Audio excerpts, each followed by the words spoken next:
हिया हरी रे कहरिया।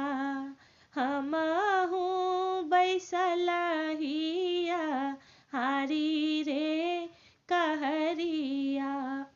आई माई आवत हुई है, अम्मा के समझावत हुई है। हमहू बैसल हिया हरी रे कहरिया। हमहू बैसल हिया हरी रे कहरिया।